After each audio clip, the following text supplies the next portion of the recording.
Assalamu alaikum dear students. I welcome you all in today's video lecture.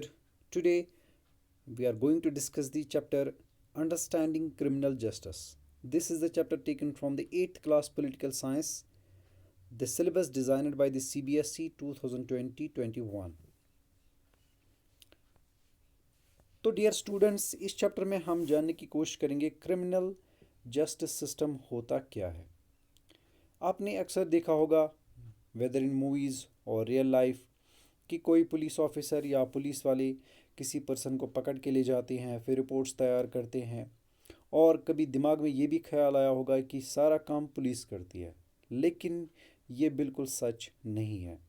ये एक ऐसा system है जिसमें बहुत सारे लोग इन्वॉल्व होते हैं, जिसमें बहुत सारे लोग अपना काम करते हैं और जब भी किसी पर्सन को अरेस्ट किया जाता है तो उसका फैसला कोई पुलिस वाला, कोई पर्सन नहीं करता, बल्कि कोर्ट करता है। कोर्ट में ये पता लगाया जाता है कि वो गिल्टी है या नहीं। गिल्टी हम बोलते हैं उसको जिसने क्राइम किया हो, जिसने गलती की हो, जिसने जुर्म किया हो। तो कॉन्स्टिट्यूशन ऑफ इंडिया कहता है कि हर एक पर्सन को जिस पे भी कोई चार्ज लगे, जिस पे भी कोई केस हो, उसका ये हक है कि उसको फेयर ट्रायल दिया जाए। फेयर ट्रायल हम जानने की कोशिश करेंगे क्या है। कुछ टर्म्स हैं, fair trial, FIR, public prosecutor. तो ये सारी चीज़ें हम जानेंगे इस चैप्टर में। तो इस चैप्टर में हम डिस्कस करेंगे क्रिमिनल जस्टिस सिस्टम, जिसमें हम देखेंगे रोल डिफरेंट लोगों का, जैसे police, public prosecutor, defence lawyer और जज। तो होप आपको समझ आया होगा। रियल लाइफ में भी हम ऐसी चीज़ें देखते हैं, मूवीज़ में भी ऐसा नज़र आता है। तो चलिए जानने की कोशिश करते हैं ये चैप्टर। ये कोर्ट सीन है जिसमें एक पर्सन को विटनेस बॉक्स में रखा गया है और उससे क्वेश्चन आंसर्स किए जा रहे हैं और करने वाले हैं लॉयर्स। कोर्ट में कुछ और लोग भी बैठे हैं इंक्लूडिंग जज। ये आपकी बुक से लिया गया है। तो इस क्रिमिनल जस्टिस सिस्टम में कुछ लोग बहुत इंपॉर्टेंट होते हैं, यानी जिनका बहुत इंपॉर्टेंट रोल है। इनमें पुलिस है, पब्लिक प्रोसिक्यूटर है, डिफेंस लॉयर है और एक जज या बहुत सारे जज। ये पिक्चर देखकर आपको अंदाज़ा हुआ होगा। सबसे पहले हमें जानना होगा पुलिस के बारे में। आखिर पुलिस क्या काम करती है in case of criminal justice system. तो डियर स्टूडेंट्स, पहला क्वेश्चन हमारे पास है, what is the role of the police in investigating a crime. तो क्या काम करती है पुलिस जब भी कोई क्राइम होता है या उसकी इन्वेस्टिगेशन करनी होती है, कैसे करती है। One important function of the police is to investigate any complaint about the commission of a crime. An investigation includes recording statements of witnesses and collecting different kinds of evidences. सबसे पहला काम होता है पुलिस का कि वो investigation करती है, यानी पता लगाती है क्राइम कहाँ पे हुआ, क्राइम किसने किया, क्राइम क्यों किया गया और क्राइम करने वाला कौन है।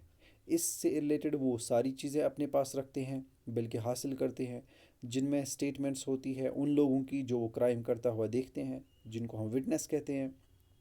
इसके अलावा वो एविडेंसेस जैसे डॉक्यूमेंट्स होते हैं या क्राइम जिससे किया जाए वो टूल या वो चीज़ें, वो हथियार जिसको हम बोलते हैं, वो चीज़ें कलेक्ट करते हैं। तो क्राइम से रिलेटेड जितनी भी इंफॉर्मेशन पुलिस के पास पहुंचती है वो सारा रिकॉर्ड रखा जाता है। फिर उसके बाद जैसे ही इन्वेस्टिगेशन के दौरान पुलिस कुछ और भी काम करती है। On the basis of the investigation the police are required to form an opinion. If the police think that the evidence points to the guilt of the accused person, then they file a charge sheet in the court. Obviously जब police को लगता है कि evidence से पता चलता है किसी पर्सन ने या उस पर्सन ने जिस पे इल्ज़ाम लगा है उसने कोई क्राइम किया है, तो शक हो रहा है या सबूत भी थोड़ा बता रहा है, तो फिर वो एक चार्जशीट तैयार करते हैं जो कोर्ट में भेजा जाता है। चार्जशीट होता है जिसमें लिखा होता है पर्सन कौन है, किसने क्राइम किया, किस चीज़ से क्राइम किया, कहाँ पे क्राइम किया और अगर किसी को मारा है तो कौन है वो। ये सारी इन्फॉर्मेशन इस पर्सन से रिलेटेड लिखी जाती है एफआईआर के ज़रिए या डॉक्यूमेंट के ज़रिए, जो डॉक्यूमेंट प्रोड्यूस किया जाता है कोर्ट के सामने, ताकि कोर्ट में जज और लॉयर्स जो डिस्कशन हो और डिस्कशन के बाद इसका फैसला हो, जिसको हम कहते हैं judgement. So the police investigations always have to be conducted in accordance with the law and with full respect for human rights. Police investigations जितनी भी हों, जब तक भी हों, इनमें लॉ का होना ज़रूरी है, यानी वो लॉ के हिसाब से होना चाहिए। और लॉ कहता है कि ह्यूमन राइट्स का पूरा ख्याल रखना है। ऐसा नहीं है कि किसी पे इल्ज़ाम लगा, इसने क्राइम किया और उसको पकड़ लिया, वहीं पे दर दिया और दिए दो चार लफाड़ी, यानी मारा पीटा। ऐसा कुछ नहीं है। जब तक कि प्रूव ना हो जाए कि वो क्रिमिनल है, जब तक कोर्ट जजमेंट ना दे, तब तक किसी को भी क्रिमिनल नहीं कह सकते हैं। तब तक हम उसको कहते हैं एक्यूज्ड, मुलजिम नहीं कह सकते हैं। मुझे उसको मुलजिम कहते हैं, ना कि मुजरिम। मुजरिम वो जिसने जुर्म किया, मुलजिम वो जिस पे कोई इल्ज़ाम लगा है किसी चीज़ का, क्राइम का। The Supreme Court has laid down the guidelines that the police must follow at the time of arrest, detention, and interrogation. The police are not allowed to torture or beat or shoot anyone during investigation. Investigation के दौरान या arrest के दौरान या detention के दौरान या interrogation के दौरान पुलिस को बिल्कुल हक नहीं होता है कि वो मारपीट करें उस पर्सन के साथ जिस पे इल्ज़ाम लगा है, जब तक कि साबित ना हो जाए कि उसने कोई क्राइम किया। फिर कोर्ट डिसाइड करता है उसको कौन सी सज़ा देनी है। तो टॉर्चर, बीटिंग या फिर किसी को मारना, ये बिल्कुल पुलिस का हक नहीं है। उनका काम है एक्यूज्ड पर्सन को पकड़ना, उसको कोर्ट ले जाना चार्जशीट के साथ, वहाँ पे फाइल केस करना, फिर कोर्ट डिसाइड करेगा whether the person is guilty और not. They cannot inflict any form of punishment on a person even for petty offences.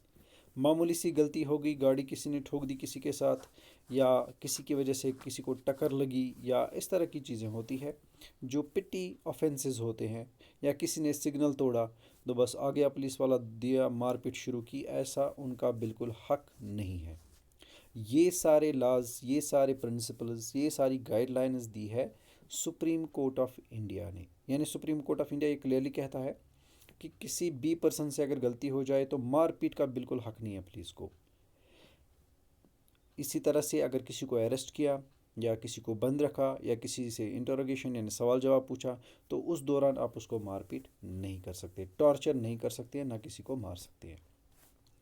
तो यहाँ हमें पता चला पुलिस का सिंपल सा काम है केस की इन्वेस्टिगेशन करना, जो एक्यूज्ड पर्सन है जिसको हम मुलजिम कहते हैं उसके खिलाफ चार्जशीट तैयार करना, सारे एविडेंसेस, सारे स्टेटमेंट्स को रिकॉर्ड करके रखना, और साथ ही साथ में जब पर्सन को अरेस्ट किया जाए उसकी चार्जशीट के साथ उसको कोर्ट में प्रेजेंट करना, उसको कोर्ट में हाजिर करना। तो चलिए आगे देखते हैं थोड़ा सा। और यहाँ पे एक इमेज है जिसमें आपको दिख रहा है एक पर्सन, दो पुलिस वाले एक पर्सन को पकड़ रहे हैं, अरेस्टिंग ए पर्सन। बिल्कुल ऐसे ही होता है। ये है सुप्रीम कोर्ट ऑफ इंडिया, जो सबसे बड़ा कोर्ट होता है एक कंट्री में। उससे नीचे होते हैं हाई कोर्ट्स, और हाई कोर्ट से नीचे होते हैं डिस्ट्रिक्ट कोर्ट्स या लोकल कोर्ट्स।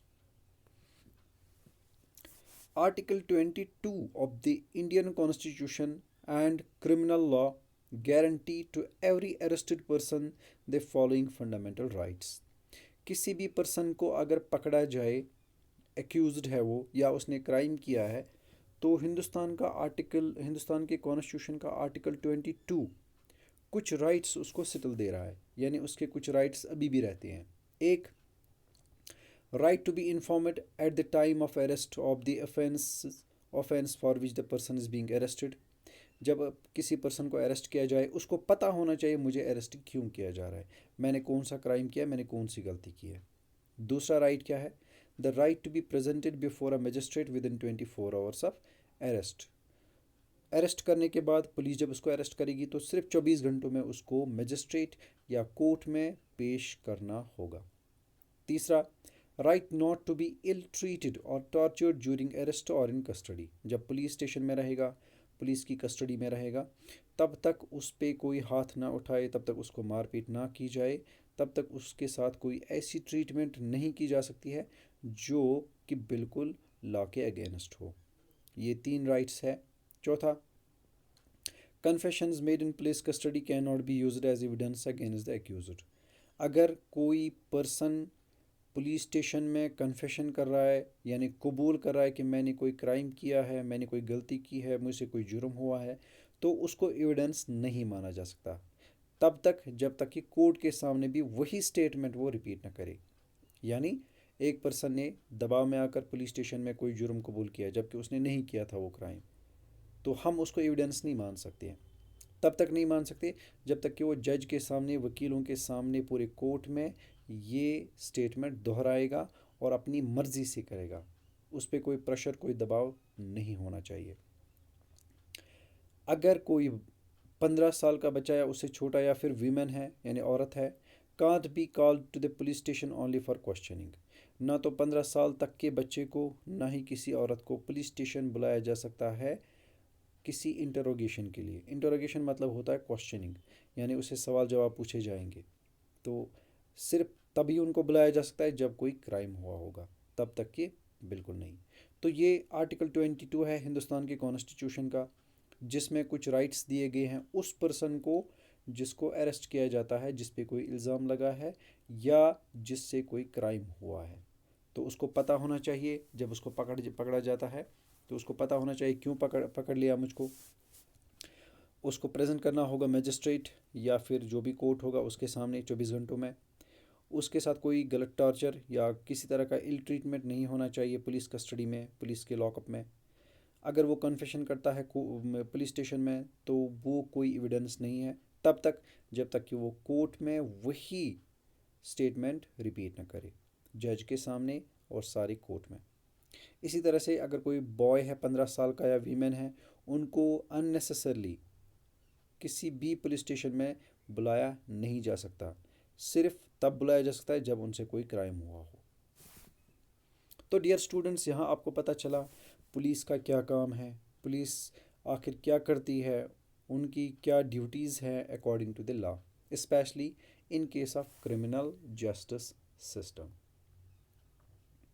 इंशाल्लाह नेक्स्ट वीडियो में हम डिस्कस करेंगे बाकी जो इम्पोर्टेंट पर्सन्स होते हैं इसमें, उनके बारे में। तब तक के लिए अल्लाह हाफिज़, हैव अ नाइस डे।